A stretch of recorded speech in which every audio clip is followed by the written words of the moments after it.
Bienvenue à tous pour ce séminaire du GDR Radia, donc le GDR Raisonnement, Apprentissage et Raisonnement en Intelligence Artificielle. Donc, on est très heureux d'accueillir Jérôme Lang, directeur de recherche CNRS au LAMSAD et médaille d'argent du CNRS. Donc, Jérôme a travaillé pendant longtemps sur le raisonnement et décision en intelligence artificielle. Et il a été un des fondateurs d'un champ de recherche qui s'appelle le choix social computationnel, qui est donc très brièvement l'application de techniques d'informatique au sens général et puis d'intelligence artificielle en particulier pour le choix social. Alors le choix social, tout aussi brièvement, c'est un pan de l'économie qui s'intéresse en gros à la décision de groupe. Et tu fais du spoiling, tu fais du spoiling. Bah voilà, je te laisserai du coup. Non, vas-y, continue. Voilà, je te laisserai le dire justement moins en détail et de façon plus précise que ce que j'étais en train de dire justement. Et donc effectivement, au début, c'était plutôt centré sur des aspects de représentation et de complexité algorithmique des méthodes de vote, on va dire en particulier. Et donc là, maintenant, donc Jérôme va nous expliquer que maintenant, effectivement, c'est plus compliqué que ça et qu'il y a plein d'autres sujets intéressants. Et donc je lui laisse la parole. Donc vas-y, Jérôme, si tu veux partager ton écran d'abord. Zut, il est plus partagé. Ah non, j'avais mis le mien. Donc il faut que tu repartages. Et, voilà, c'est bon, tout le monde voit, je me mets en plein écran. Et voilà. Et voilà, tu peux y aller. Ok, merci Sébastien, merci le GDR Radia. Je vois qu'il y a Meguin là qui est connecté, qui s'occupe maintenant du GDR Radia. Et alors j'avais pas pensé que le GDR avait changé de nom, donc j'ai mis un titre GDR IA. Mais je trouve que Radia c'est un super bon acronyme parce que c'est le pluriel de radium, mais en fait on va avoir plein de Marie Curie Fellowship. Alors. Donc, comme Sébastien l'a dit, je vais parler de choix social computationnel et donc c'est un talk. Alors pour ceux qui étaient à Ishkai, c'est le talk que j'ai donné à Ishkai. Enfin, disons c'est les mêmes slides. Comme j'ai un tout petit peu plus de temps ici, je vais peut-être être un petit peu plus lent, hein, mais bon, c'est quand même le même talk. Alors, donc c'est quoi? Qu'est-ce que la théorie du choix social, hein? C'est une sous-branche historiquement de l'économie, des sciences économiques, de la microéconomie, qui s'intéresse aux décisions collectives. Donc c'est je dirais le design, la construction, enfin la conception, l'étude et l'implémentation de méthodes de décision collective. Donc c'est quoi la décision collective? Je donne ici quelques exemples. Voici un premier exemple. Je pense que puisque vous êtes tous francophones, j'ai pas trop besoin de vous expliquer ce que c'est, ça. Ok, vous voyez. Alors ça, c'est c'est aussi un vote, mais disons les enjeux sont peut-être un petit peu moins importants que les enjeux du vote précédent. Bon, je pense que vous voyez tous de ce dont il s'agit. Je reviendrai sur cette plateforme Whale, qui est une plateforme de décision collective. On reverra ça tout à la fin pour ceux qui resteront jusqu'au bout. Vous pourrez même participer à un sondage Whale. Et puis un troisième exemple, donc là, voilà, si quelqu'un peut m'interrompre et prendre la parole et me dire de quel film est tirée cette image. Ne me dis pas que personne l'a vu. Peut-être qu'ils sont tous. Quelqu'un tous montés. Non, mais on a 12 hommes en colère. Oui, voilà, c'est ça. C'est ça, dans le chat. Ok. D'ailleurs, il passe, pour ceux qui habitent à Paris ou pas loin, j'ai vu qu'il passait, il repasse en ce moment dans un des cinémas du quartier latin. Donc là, c'est aussi un vote. Il s'agit de savoir si une personne mise en examen non, pardon, oui, c'est ça, doit être déclarée coupable ou pas. Ok, donc, alors, donc ça, c'est les trois exemples simples de vote. On va voir que c'est pas toujours aussi simple. Alors, avant d'entrer dans le vif du sujet, je vais faire une très très très brève histoire du choix social. Alors, selon l'endroit où on est, on fait pas la même, on fait pas le même découpage. Hein. Si j'étais en Grèce ou en Italie, je mettrais en première époque la Grèce antique ou la Rome antique. Mais là, comme il n'y a pas beaucoup de, il n'y a peut-être pas beaucoup de gens de la Grèce antique qui sont online là. Je vais commencer par 1789, enfin, par la fin du 18e. Avec Condorcet et Borda. Alors, vous connaissez tous Condorcet, certains d'entre vous connaissent Borda. Hein, c'était deux des grands fondateurs du choix social moderne. C'est pas pour, quand je dis c'est la première époque, hein, il y avait bien entendu des décisions collectives avant, hein, depuis la Grèce antique et la Rome antique, et même encore avant. Hein, je pense que les décisions collectives, ça existe depuis le langage, et même avant, puisqu'il y a des animaux qui prennent des décisions collectives. Hein, les abeilles prennent des décisions collectives. Mais nous, on fait quand même des choses plus sophistiquées que les abeilles, vous allez voir. Alors, ensuite, à partir des années 50, c'est la naissance du choix social mathématisé, formalisé. Hein. Donc là, c'est des économistes mathématiciens, hein, qui prennent ça en charge et qui font des choses comme ce qu'on appelle les théorèmes d'impossibilité, hein, qui sont des choses assez compliquées que je ne veux pas montrer, je pense, donc que je ne veux pas montrer, parce que c'est pas trop notre sujet. Hein, c'est disons des théorèmes qui disent que si on met ensemble quelques propriétés qui ont l'air faibles et inoffensives, eh ben, boum, on obtient une impossibilité, c'est-à-dire c'est pas possible de trouver une règle de vote, une fonction d'agrégation qui satisfait ces propriétés. Mais ces économistes et mathématiciens des années 50, et je dirais même plus généralement de la deuxième moitié du XXe siècle, n'étaient pas tellement concernés par ni par le calcul, ni par la mise en œuvre dans des processus d'interaction avec les votants, ni par des applications modernes du choix social, hein, comme on va voir le crowdsourcing, le budget participatif et d'autres sujets dont on va parler dans quelques minutes. Et puis à partir de la toute fin des années 80 et puis des années 90, et puis encore plus au XXIe siècle, c'était le tournant algorithmique, hein, avec les informaticiens qui ont déboulé dans le champ du choix social. Hein. Donc au départ, plutôt des gens qui venaient de la recherche opérationnelle et de l'algorithmique, hein, de l'informatique théorique, et puis après, un petit peu plus tard, des gens qui venaient de l'IA. Voilà, donc alors, dans l'exposé, je vais parler de 7 ou 8 sujets différents. Hein, donc, comment faire tenir ça en 35 minutes? Ben, vous allez voir que ça tient. Hein, je vais parler très brièvement d'un ensemble de sujets. Donc, on va rentrer. À chaque fois, on va pas rentrer dans les détails. Hein, c'est pour vous donner vraiment un aperçu. Hein, je dirais de diverses questions, dont certaines sont très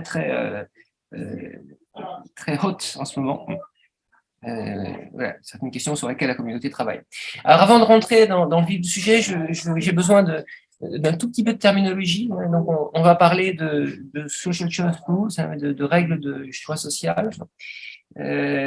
Donc, ce sont des fonctions qui prennent en input les préférences exprimées par des individus, des agents, des votants, hein, sur un ensemble de candidats, hein, d'options possibles.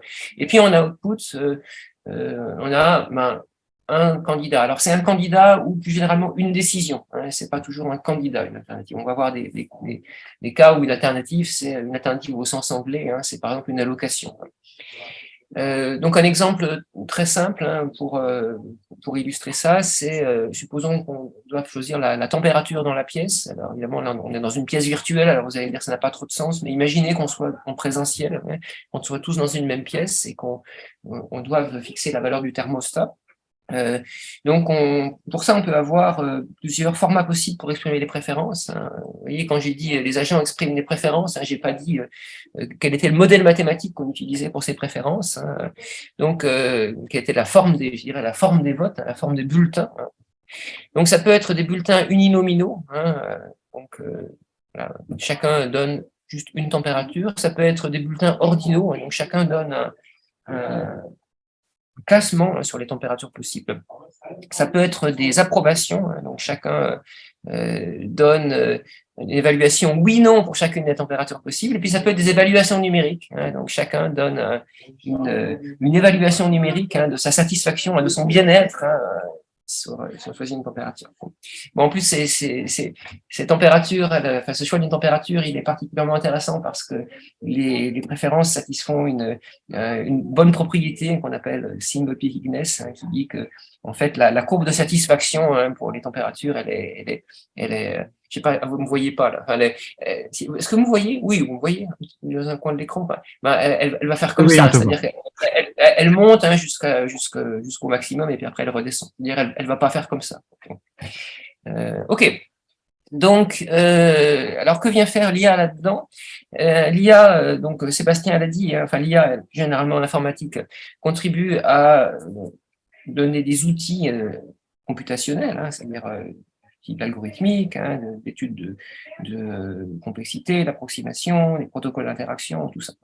Mais elle fait plus que ça, c'est-à-dire que l'IA, avec aussi ses problématiques, n'a pas fait que donner de nouvelles techniques, mais aussi a défini de nouveaux paradigmes pour le choix social.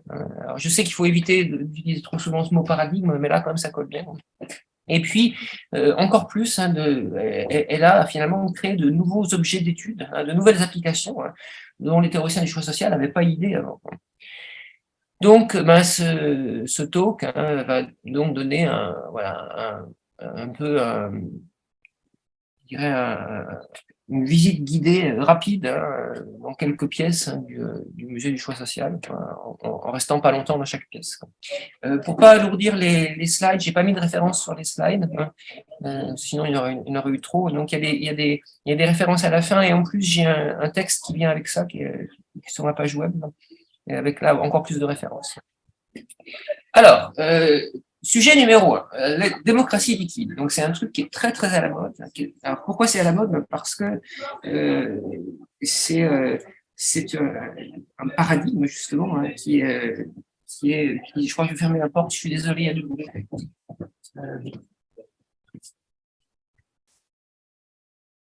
Voilà, donc vous avez eu le temps de lire. Donc la démocratie liquide, c'est une manière d'organiser les votes qui est intermédiaire entre deux extrêmes qui sont la démocratie représentative, vous connaissez tous, les citoyens choisissent leurs représentants, c'est leurs représentants qui prennent les décisions collectives pour tout le monde. Puis la démocratie directe qui est à l'autre extrême, c'est-à-dire que pour chaque question où il faut prendre une décision collective, tous les citoyens expriment leur opinion. Donc ça veut dire qu'il y aurait des référendums tous les jours, y compris sur des questions très complexes. La démocratie liquide ou fluide, si on utilise les deux, c'est intermédiaire, c'est-à-dire que à chaque fois qu'il y a une question sur laquelle il faut prendre une décision, les citoyens peuvent choisir entre exprimer leurs préférences eux-mêmes, s'ils ont un avis, s'ils sont informés, ou déléguer à quelqu'un d'autre. Ça peut être délégué à un ami, un collègue ou à un représentant politique, un député par exemple. Donc ça donne beaucoup plus de flexibilité, de fluidité. Et puis ces délégations, quand j'ai choisi de déléguer mon vote à quelqu'un pour une question donnée, il se peut que cette personne elle-même délègue à quelqu'un d'autre, donc les délégations vont être transitives. C'est ça qui fait l'essence de la démocratie liquide. Alors ça peut s'utiliser pour des questions d'élection. Donc ici, si par exemple on veut élire un comité, on peut lire je sais pas, un conseil de laboratoire. Peut-être que j'ai pas envie de me pencher sur les programmes des différents candidats, j'ai pas le temps, mais j'ai confiance, par exemple, en Sébastien, donc je vais déléguer mon vote à Sébastien. Et puis peut-être que Sébastien, il a pas le temps, donc il délègue son vote à Médine, etc. Donc là, on est dans un cadre de choix social assez classique où on agrège des préférences. Il n'y a pas de vérité.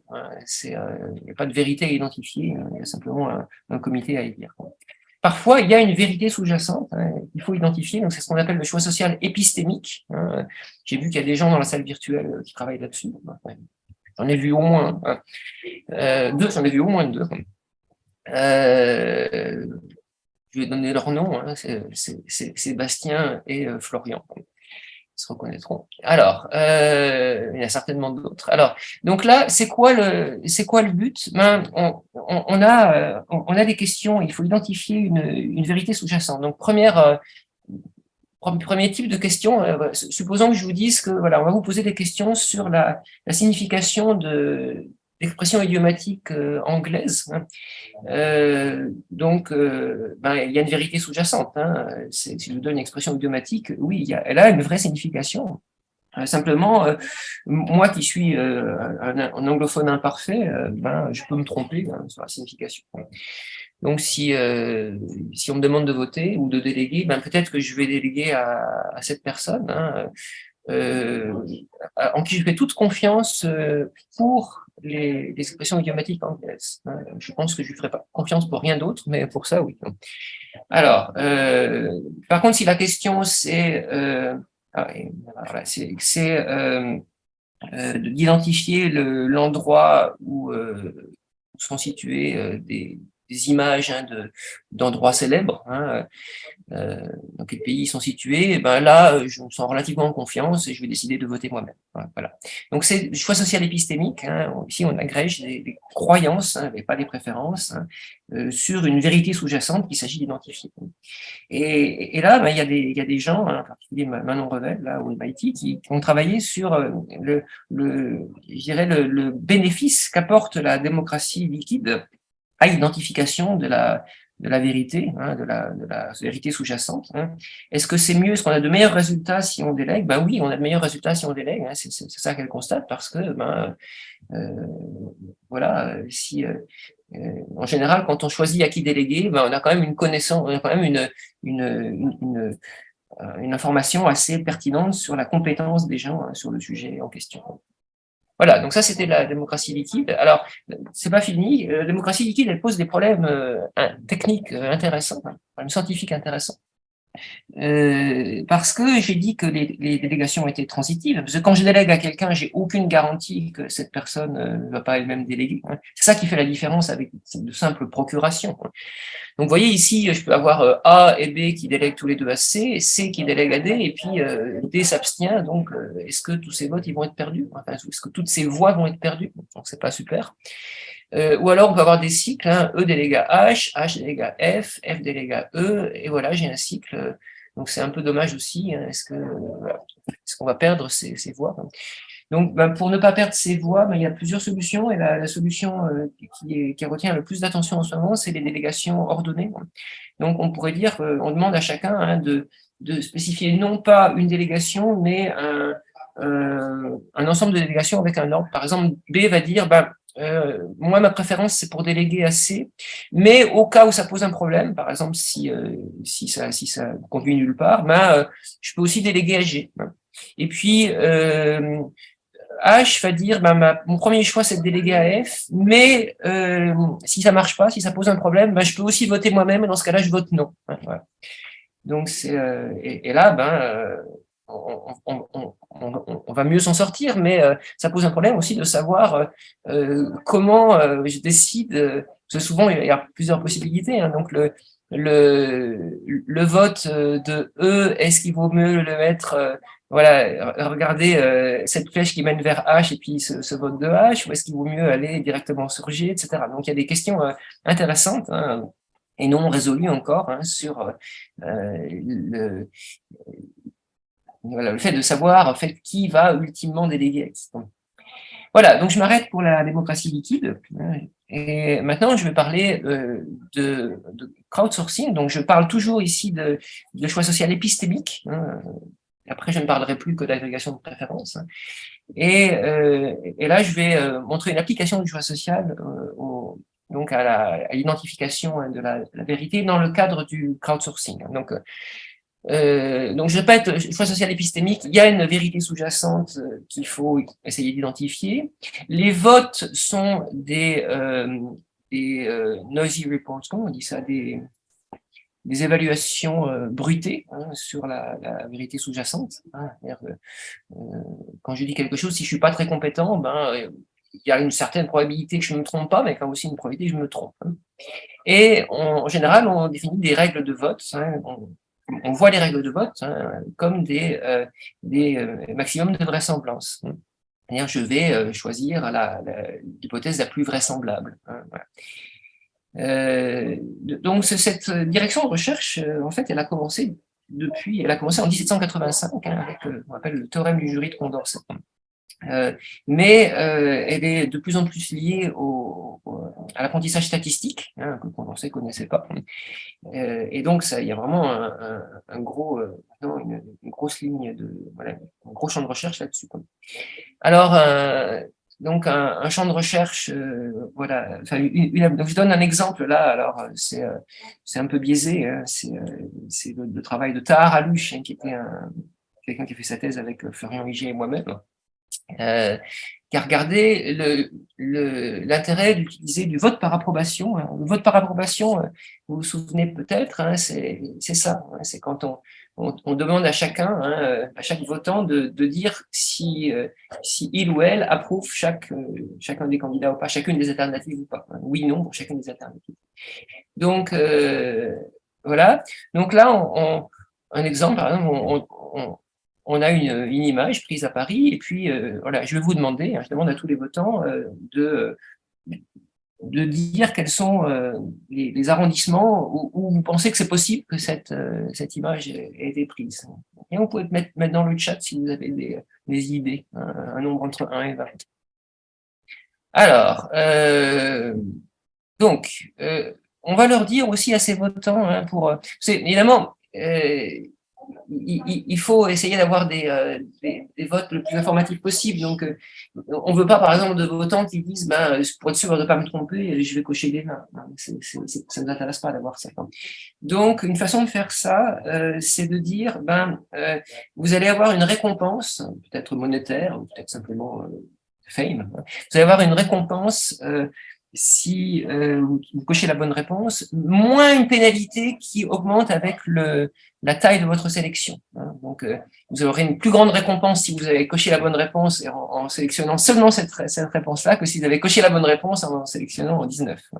Ok, donc là, supposons qu'on ait ces gens qui cochent ces réponses-là. Donc Anne, vous voyez, elle a coché juste 18. Hein, donc finalement, ça veut dire qu'elle a l'air assez sûre d'elle. Hein. Et puis Fred aussi, il a coché juste 12, donc il a l'air assez sûr de lui. Mais il y a quand même une différence entre Anne et Fred, c'est que Fred, il a coché 12, et c'est le seul à avoir coché 12. Donc c'est un peu suspect. Donc finalement, on peut peut-être inférer à partir de ça que Fred, il est peut-être très sûr de lui, mais il n'est peut-être pas si compétent que ça. Alors que Anne, il n'y a pas trop de problème, hein, parce qu'elle a coché des 18 qui a été coché par plein d'autres gens. Et puis, des gens comme Eva, elle n'est pas du tout sûre d'elle, donc sans doute elle n'est pas très compétente. Hein, donc voilà. Et puis Carole non plus. Et puis voilà. Donc les gens qui ont coché beaucoup d'options sont sans doute pas très compétents. Puis les gens qui ont coché des options que personne d'autre n'a coché sont sans doute pas très compétents non plus. Donc on infère finalement des informations sur la compétence des gens qu'on va réutiliser, hein, pour agréger les votes. Hein. Et donc là, au lieu simplement de compter le nombre d'approbations, qui nous conduirait à un ex-aequo entre 18, 19 et 20, et bien là, on va tenir compte maintenant de ce qu'on a appris sur les compétences attendues des individus. Hein. Et là, cette fois, on va choisir 18. Et c'est la bonne réponse. Voilà. Je ne sais pas si quelqu'un l'avait trouvé. Il y a des gens aussi qui ont appliqué ce genre de choses pour agréger des annotations linguistiques. Hein. Et ça marche bien. C'est tout pour le choix social épistémique. Maintenant, à partir de maintenant, on n'agrégera plus que des préférences. Hein. On ne fera plus de choix social épistémique. Alors, vote itéré. Alors, le vote itéré, c'est une application, je dirais, positive du vote stratégique. Je pense que certains d'entre vous, beaucoup d'entre vous ont entendu parler du vote stratégique. Par exemple, le vote utile, quand vous votez pour un président, c'est une forme de vote stratégique. Alors, est-ce que c'est positif ou est-ce que c'est négatif? Souvent, le vote stratégique, c'est vu comme quelque chose de négatif. Disons que le fait que des agents puissent avoir intérêt à donner des préférences qui sont non sincères et sont vues comme quelque chose qui est négatif. Mais finalement, le vote stratégique peut être aussi vu comme une façon de corriger, hein, une règle de vote qui, au départ, n'a pas de très très bonne propriété, hein, et d'avoir quand même un meilleur résultat que si on applique la règle de vote sans donner aux gens la possibilité d'être stratégique. Exemple. Donc, on va utiliser la règle de pluralité. La règle de pluralité, c'est une des règles de vote les plus simples, la plus simple. Hein. Simplement, le candidat qui a le plus grand nombre de votes. Hein, ici, un vote, c'est un vote uninominal. Hein, donc, si chacun vote une seule personne, hein, pour un seul candidat, hein, on va élire celui qui est nommé par le plus grand nombre de candidats, le plus grand nombre de votants, et c'est celui-là qui gagne. Hein. Donc c'est par exemple la règle de vote qu'on utilise pour élire les députés au Royaume-Uni. Donc, si les votants ne sont pas stratégiques, ben, les 4 premiers vont voter pour A, puis les 3 seconds pour E, puis ceux-là pour B, C, puis ceux-là pour D, pour B. Et de toute façon, si les votants n'ont pas vraiment s'ils ne savent pas pour qui les autres votants vont voter, ben, ils n'ont pas tellement de choix, mais que de n'être pas stratégique. Hein. Pour faire du vote stratégique, il faut quand même avoir une idée de ce pourquoi les autres vont voter. Donc au départ, ben, les gens vont voter pas stratégique. Et puis qui va gagner? Ben, c'est A qui va gagner. Et alors c'est bien pour ces 4 votants-là, vous voyez, pour les autres, c'est quand même pas génial, hein, parce que ils n'aiment pas trop A. Donc les autres, ils vont se dire, ben, ces 3-là, ben, finalement, alors, ces 3-là vont peut-être continuer à voter pour E, mais ces 2-là, hein, qui votaient pour C, mais on voit que C, finalement, il avait que 2 voix, hein, au coup d'avant. Donc finalement, C, il est quand même loin de A, et puis B est quand même assez loin de A, alors que E, il est quand même pas très loin de A. Hein. Donc finalement, ces votants-là, plutôt que de voter pour C, ils vont se dire votons pour E, parce que finalement, E a plus de chances de gagner contre A. Hein. Donc ils vont voter pour E, et puis ceux-là, ils n'ont pas du tout envie de E, hein, encore moins que de A, donc ils vont continuer à voter pour B. Donc, vous voyez, il y a cette dynamique, hein, du vote. Donc là, maintenant, c'est eux qui est le gagnant actuel. Et puis, ceux-là, ces 4-là, ils sont pas du tout d'accord. Hein, donc, ils se disent, finalement, après eux, qui a des chances, hein, sachant que c'est pas A qui va gagner parce que les autres veulent pas, c'est peut-être B. Hein. Et effectivement, B va ici avoir plus de voix que E si ces 4 votants votent pour B plutôt que pour E. Et puis, ici, on a atteint la convergence. Hein, on voit que plus personne n'a vraiment intérêt à changer. Et donc là, on va s'arrêter. Et le vainqueur, ça va être B. Vous voyez que finalement, B, c'est de façon évidente beaucoup mieux que A. Hein, collectivement, c'est beaucoup mieux que A. Vous voyez, ici, l'intérêt du vote stratégique, c'est ça qu'on appelle le vote itéré. Hein, c'est-à-dire on donne aux individus la possibilité finalement de corriger, hein, le fait qu'on utilise une règle de vote qui n'est pas bonne. C'est la pluralité.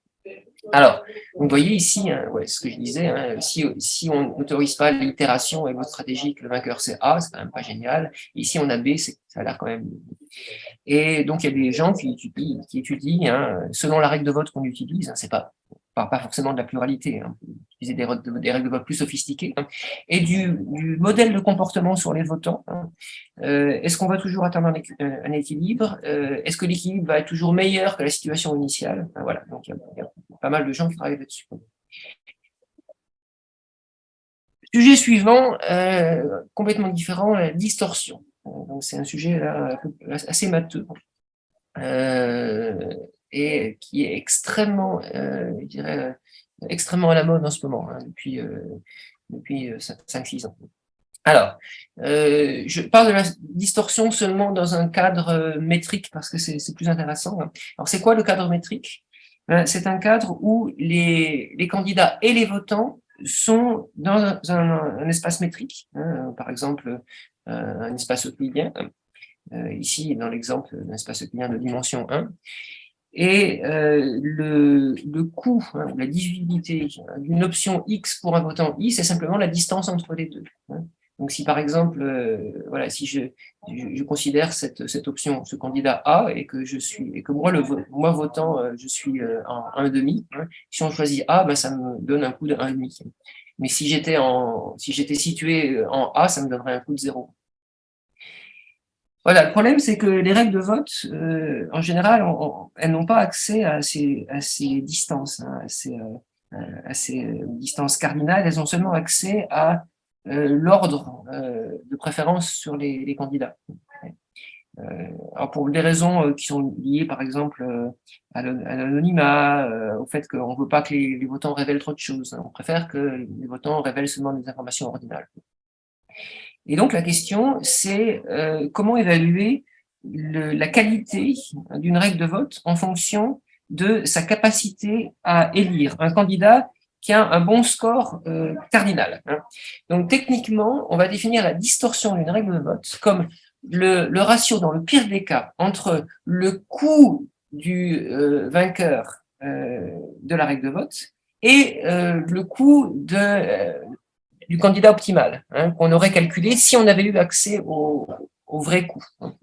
Donc, exemple, ici, j'ai deux candidats, A et B, et j'ai en gros la moitié plus epsilon des votants qui sont juste en dessous de 1,5, là, et puis l'autre moitié moins epsilon là, qui se situe en B. Donc, ces n plus 2 plus epsilon votants, ils préfèrent A, ils sont plus près de A que de B. Hein, donc, entre A et B, ils vont voter pour A. Et puis, évidemment, ceux-là, ils vont voter pour B. Qui va être élu? C'est A qui va être élu. Hein. Et quel est maintenant le coût social, le coût global de A, hein, c'est n sur 2 plus epsilon votants, ils ont un coût de 1,5, donc ça va faire un coût de n sur 4. Hein, c'est n sur 2 votants, ils ont un coût de 1. Hein, donc ça va faire un coût global de 3n sur 4. Et puis, B, quant à lui, c'est n sur 2 votants, ils ont un coût de 0. Hein, et puis, les n sur 2 autres votants, ils ont un coût de 1,5. Donc, B a un coût global de n sur 4. D'accord? Donc, finalement, A a un coût global qui est 3 fois le coût global de B, et pourtant, la règle ici de majorité va choisir A. Donc, la distorsion ici de la majorité, hein, pour cet exemple, c'est 3. Ce qui veut dire que, puisqu'on va chercher on va chercher le pire cas, le pire cas, il sera au moins 3. Hein, c'est-à-dire que toute règle de vote, hein, toute règle de vote, quel que soit le nombre de candidats, hein, puisque déjà pour 2 candidats, ça fait une distorsion dans le pire des cas qui est au moins 3, toute règle de vote aura une distorsion qui sera de au moins 3. Question, est-ce que c'est possible de trouver une règle de vote pour laquelle la distorsion, c'est exactement 3? Et pendant plusieurs années, c'est une question ouverte. Hein. Alors, il y a déjà des gens qui ont montré qu'il y avait des règles, hein, qui avaient une règle bien connue qui avait une distorsion de 5, une variante de cette règle bien connue qui avait une distorsion d'environ 4,23. Et puis, après, en 2020, il y a une équipe d'auteurs là, qui a montré qu'il y avait une famille de règles complexes, difficiles à comprendre, difficiles à mettre en œuvre, qui attenait à la distorsion 3. Et puis enfin, il y a eu un papier qui a eu le prix du meilleur papier à ISHCAI 2022, qui a montré que il y avait une règle super simple, hein, super facile à calculer, facile à mettre en œuvre, facile à comprendre, qui atteignait cette borne de 3. Cette règle s'appelle plurality veto. Je vais pas je ne vais pas en parler parce que j'ai pas le temps, mais je vous invite à lire le papier. Un très très bon papier. Kempe Kizilkaya. Je continue. Topic 5. Donc là, je vais parler de domaines combinatoires, d'alternatives complexes. Hein. Donc là, les alternatives, au sens anglais, c'est plus simplement des candidats. Hein. C'est des choses un peu plus complexes. Hein. Alors, je vais prendre un exemple courant là, que je vais appliquer sur différents cadres. Supposons qu'il y ait différents topics, hein, différents thèmes dont je peux parler pendant mon exposé, ce que j'aurais pu faire au début, j'aurais pu commencer par ça. Et j'ai le temps de parler seulement de 2 thèmes. Et puis j'ai un ensemble de votants qui expriment leurs préférences sur les thèmes dont ils voudraient m'entendre parler. Anne va dire, moi je voudrais T1 ou T3 et T2 ou T4 par exemple. Donc c'est des préférences un peu complexes. Quoi. Et puis Bob va dire T1 et T4, mais si il n'y a pas T1, alors je voudrais T2. Quoi. Et puis Carole, c'est plus simple, elle veut juste T3. Quoi. Vous voyez, donc là, il y a ce qu'on appelle les dépendances préférentielles. C'est pas possible pour les votants de dire j'ai envie d'écouter tel thème, indépendamment de quels autres thèmes sont satisfaits. Hein, il y a des dépendances. Donc, on peut utiliser pour ça des langages qui sont faits pour justement exprimer de telles dépendances préférentielles, hein, comme les CPNet par exemple.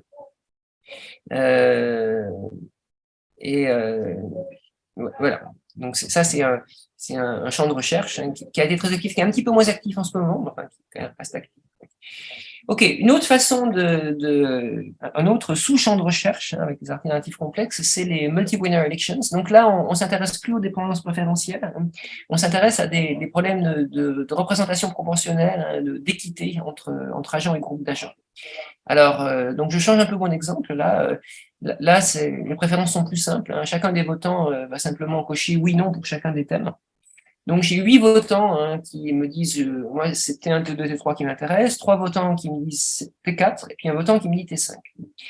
Voilà, et je dois choisir 2 thèmes. Alors lesquels je choisis? Alors ben, je pourrais dire non, et là j'en veux 3, pardon, là je veux 3 thèmes. Lesquels je choisis? Ben, il y a 3 différents critères. Il y a le critère de l'excellence. Je pourrais dire, finalement, je vais choisir les 3 thèmes qui ont le plus de voix, hein. Finalement, ben, c'est T1, T2, T3. Alors, si au lieu d'avoir à choisir 3 topics parmi 5, c'était on veut choisir les 3 meilleurs étudiants pour leur donner un prix, par exemple, hein, c'est pour les meilleurs étudiants d'un master, par exemple, ben oui, là on choisirait T1, T2, T3. Hein. Mais là c'est pas le cas, hein. Là, on cherche pas l'excellence, hein. Donc son T1, T2, T3, c'est pas génial parce que alors ces 8 votants là, ils seraient super satisfaits, mais alors ces 4 là, pas du tout. On peut vouloir de la diversité, hein, c'est-à-dire être sûr qu'on couvre l'ensemble des topics qui plaisent au moins à chacun des participants. Donc là, on prendrait un de ces 3-là, et puis T4 et puis T5. Hein. T1, on prendrait par exemple T1, ouais, il y a une erreur là. C'est bizarre que je m'en aperçoive seulement maintenant. Hein. On prendrait T1, T4, T5. Est-ce que c'est bien? Ben, pas forcément, parce que là, on n'a pas tenu compte du tout du fait que ces votants, ils sont quand même beaucoup plus nombreux.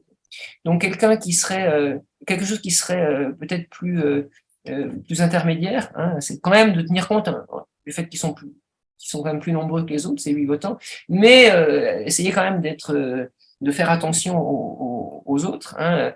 Et donc, on pourrait sacrifier celui-ci, qui est quand même tout seul, et puis ne pas sacrifier cela, et puis prendre deux sujets que ceux-là aiment bien, et puis ce sujet que ces 3 votants aiment bien.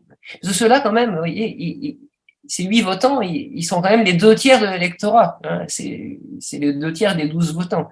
Donc, comme ils aiment 3 sujets, ça a quand même du sens de leur donner 2 sujets, hein, vous voyez. Donc, c'est la proportionnalité. Donc, voilà, c'est ça.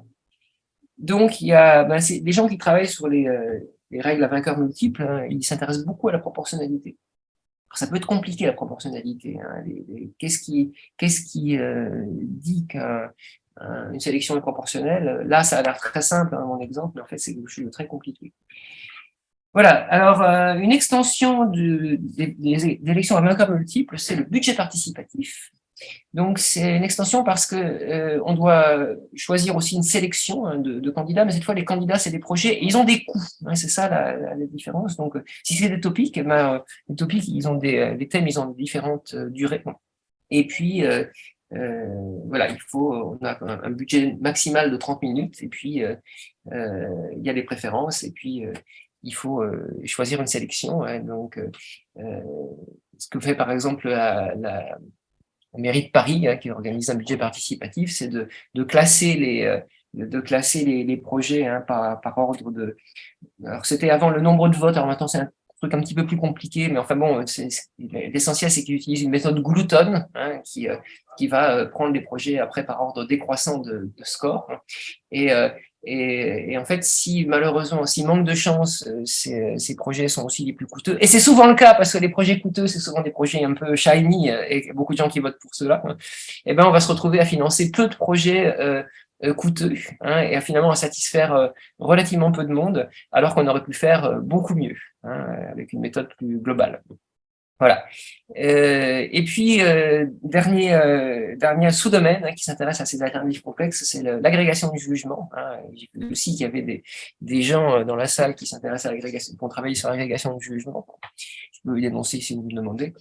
Et Donc là, on va s'intéresser cette fois aux contraintes sur la sélection, hein, donc contraintes sur l'output. Hein, oui, on va avoir un output très complexe, hein, défini par une formule propositionnelle, ce qu'on peut pas faire avec les autres cadres. Donc là, le focus, il est sur les contraintes de faisabilité. Donc vous voyez que selon qu'on s'intéresse aux garanties de proportionnalité, à l'expression de préférence complexe ou à des préférences complexes, hein, on va utiliser un cadre ou un autre. Hein. Voilà, je continue. Finalement, le temps passe plus vite que ce que j'imaginais. Je continue avec la diversité.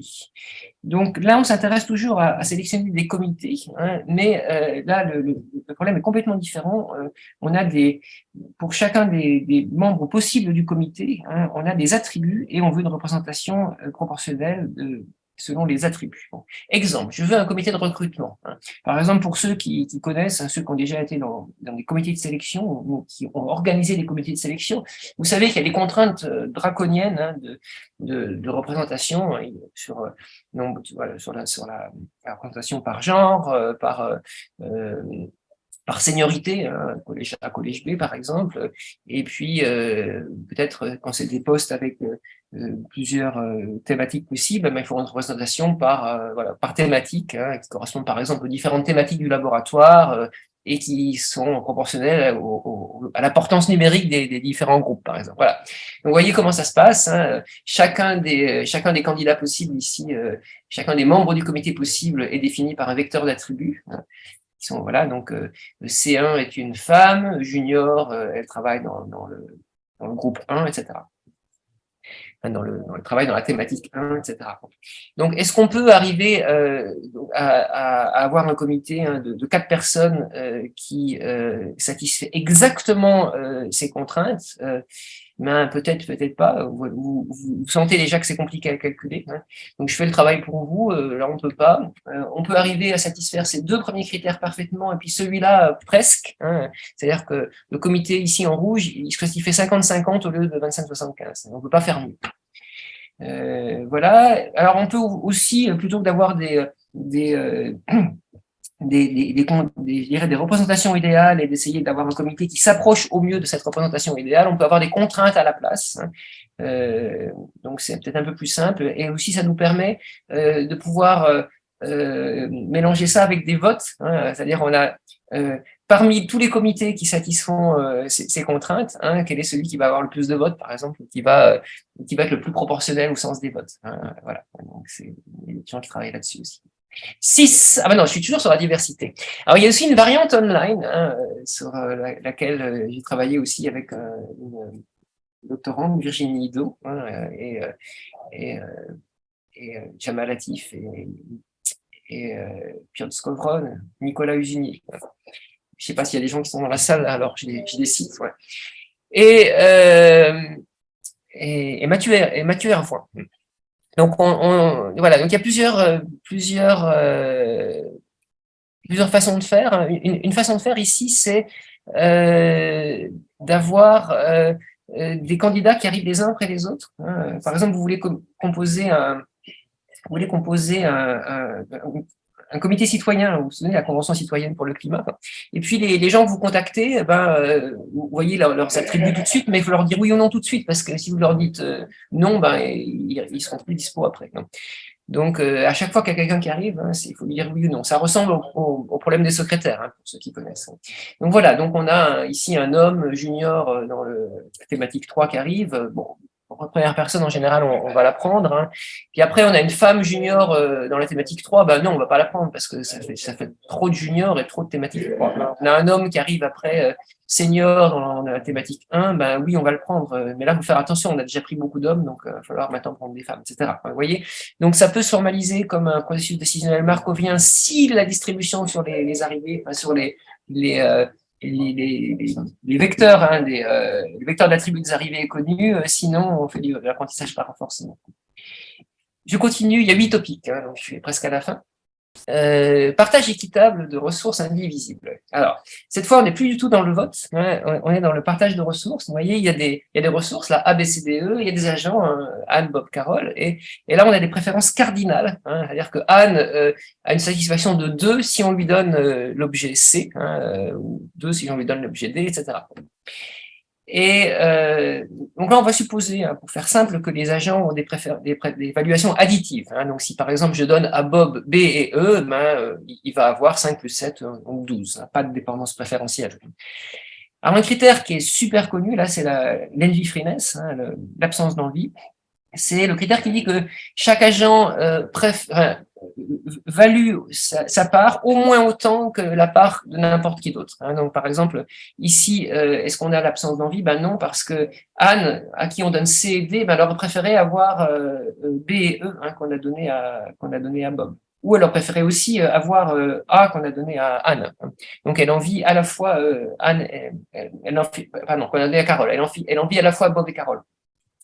Donc cette allocation n'est pas sans envie. Et pour cet exemple, hein, en fait, malheureusement, hein, on peut voir que à partir du moment où on alloue tous les objets, hein, on s'autorise pas, par exemple, à jeter l'objet A, hein, il n'y a pas d'allocation sans envie.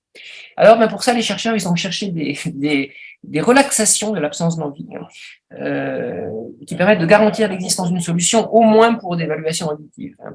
Donc, un premier affaiblissement, une première relaxation de l'absence d'envie, c'est absence d'envie à une ressource près, hein, qu'on appelle EF1.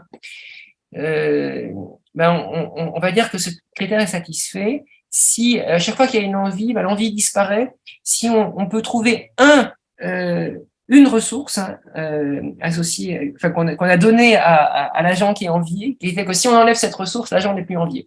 Donc ici, Anne, elle enviait Bob, hein, parce qu'elle aurait préféré avoir B et E, mais si on enlève E, hein, si on donne plus, si E disparaît, hein, eh bien Anne n'envie plus Bob parce que B tout seul, ça lui rapporterait 3, alors que c'est B lui rapporte 2. Et puis pareil, Anne n'envie plus Carole si on enlève A de ce qu'on donne à Carole. Donc, ce critère F1, il est satisfait, et puis en fait, on peut prouver assez facilement qu'il existe toujours une allocation qui satisfait EF1 pour l'évaluation additive. Et on peut la calculer en temps polynomial. Donc, c'est pas mal, mais ce critère, il est peut-être un peu faible. Donc, après, il y a un autre critère qui est venu, qui est pile entre les deux, qui est pris entre F1 et EF, c'est absence d'envie à n'importe quelle ressource près. C'est-à-dire que là, il ne s'agit plus de savoir si, à partir du moment où j'envie quelqu'un, il existe au moins une ressource que j'ai donnée à ce quelqu'un que je peux enlever et qui va faire que je ne veux plus envier la personne, c'est est-ce que c'est le cas que enlever n'importe lequel des objets que j'ai donné à cette personne va enlever l'envie. Donc ici, on voit qu'avec cette allocation en bleu, Anne, elle envie Bob. Hein. Est-ce que c'est le cas que enlever n'importe quelle ressource donnée à Bob va éliminer l'envie? Non. Si j'enlève E, oui, mais par contre, si j'enlève B, non, ça marche pas parce que Anne préférerait quand même avoir E qu'avoir C et D. Donc cette allocation en bleu, elle ne satisfait pas ce critère EFX, mais cette allocation en rouge, elle satisfait le critère EFX. Donc, je vous laisse le vérifier. Question, hein, est-ce que ce critère EFX est toujours satisfait? Est-ce qu'il existe toujours une allocation EFX? Alors si on avait du temps, je vous laisserai deviner. Hein. Vous pouvez deviner en quelques secondes, là, si c'est oui ou si c'est non, c'est ni oui ni non, c'est on ne sait pas. Hein.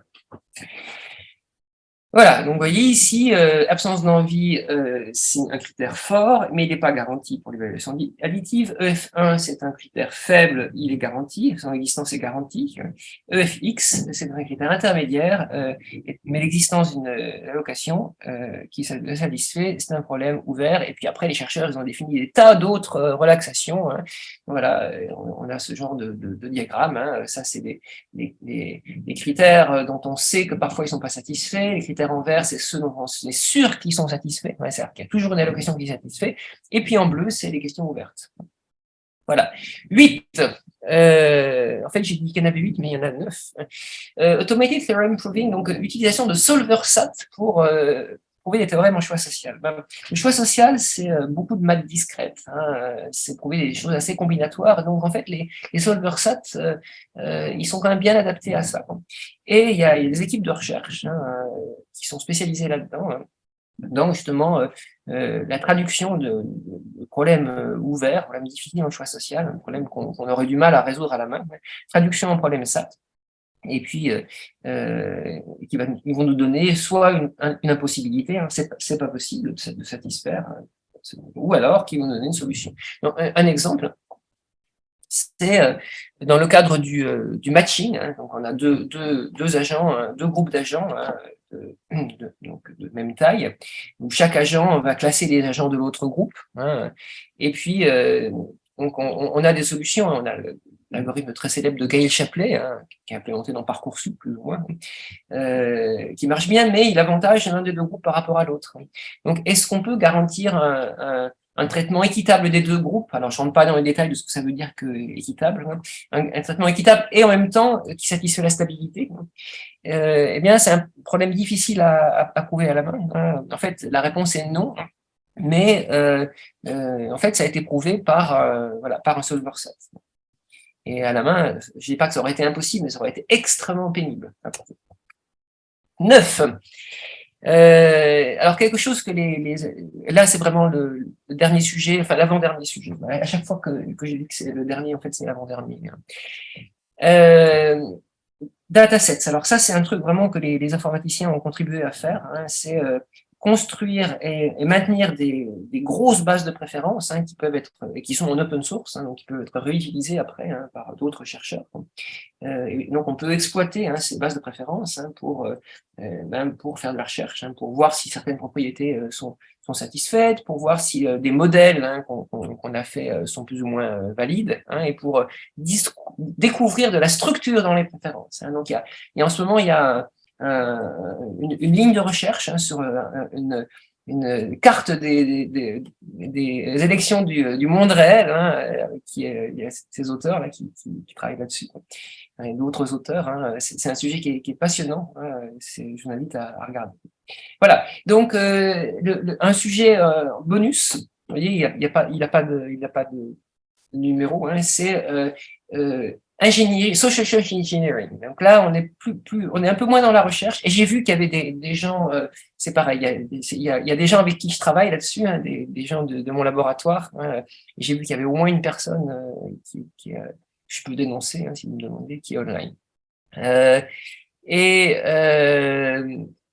Donc, on a, alors pour ceux qui sont jamais venus à Dauphine, je vous invite à venir, mais c'est pas aussi joli que ça parce qu'il y a des travaux partout là.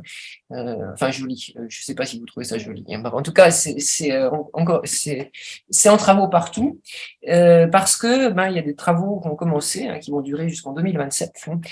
Et puis, voilà, on a 600 quand même, on a 600 bureaux. On va reconstruire plus de 90% de tout le bâtiment. Il n'y a qu'un bâtiment, donc on peut pas mettre les gens dans d'autres bâtiments. Et donc, il va falloir reloger les gens, hein, il va falloir les compresser parce que évidemment, on peut pas mettre les gens dans les bureaux en reconstruction, hein. Alors, ce qu'on sait, c'est on connaît l'état initial, on connaît l'état final, la location finale, on sait à quelle phase, quels sont les bureaux qui seront pas disponibles. Et maintenant, mais il faut trouver une méthode, hein, dynamique, hein, de réallocation, hein, des bureaux à chaque phase. Donc c'est compliqué parce que et l'université donc nous a demandé, hein, bon, comme j'ai cité des noms tout à l'heure, je vais citer les noms là, hein. Donc les gens qui travaillent là-dessus avec moi, hein, avec moi, c'est surtout eux qui travaillent, hein. C'est Lucie Galland que j'ai vu en ligne, hein, Sonia Toubaline, Stéphane Herriot, Clément Royer et j'oublie personne, hein, j'espère. Voilà. Et donc là, c'est vraiment un problème d'ingénierie, hein. Donc il y a des compétences en recherche opérationnelle, en IA, hein, en choix social, hein. C'est compliqué pour des tas de raisons, hein, que je ne vais pas décrire ici, hein, qui fait qu'évidemment il n'y a pas de cadre qui colle naturellement, hein. C'est une multiplication de complexité qui fait que là il faut vraiment faire de l'ingénierie. Et je pense que l'ingénierie, hein, c'est le choix social computationnel du futur, hein. Il faut faire un peu de tout à la fois, hein. Et puis un truc vraiment qu'il faut faire, alors je sais pas s'il y a des gens ici qui font du traitement des langues, mais c'est essayer d'arriver à faire quelque chose avec les préférences exprimées en langue naturelle, hein. C'est quelque chose qu'on n'a pas vu. Et vraiment, à l'époque de ChatGPT, c'est vraiment un truc qu'il faut faire, quoi. Voilà, donc j'ai fini, hein, finalement, j'ai mis plus de temps que prévu et je voudrais m'arrêter sur ce transparent ici. alors là, d'abord, je remercie tous les. Il y a même pas tous mes co-auteurs. Je suis en train de frimer là avec mes co-auteurs, mais bon, ça vient avec l'âge aussi. Hein. Donc voilà, donc c'est les co-auteurs qui sont soit récents, hein, soit à qui j'ai travaillé sur le sujet. Hein. Donc, par exemple, je suis même pas sûr que Megan est dedans, hein, parce que ça fait trop longtemps qu'on n'a pas fait de papier ensemble, on n'a pas fait de papier sur le sujet. Et voilà. Et en fait, je voudrais surtout que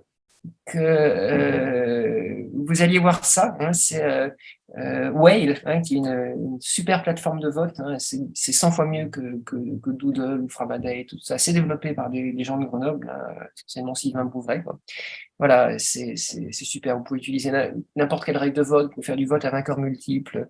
Et là, donc, un exemple. Hein, vous pouvez aller voter pour les sujets préférés parmi ceux dont j'ai parlé. Voilà. C'est tout, je m'arrête. J'ai passé beaucoup plus de temps que ce que je pensais. Mais c'est parfait, on a fini à l'heure qu'il faut. Merci beaucoup Jérôme pour cet exposé passionnant. Et donc, on a rouvert les micros et donc vous pouvez poser les questions.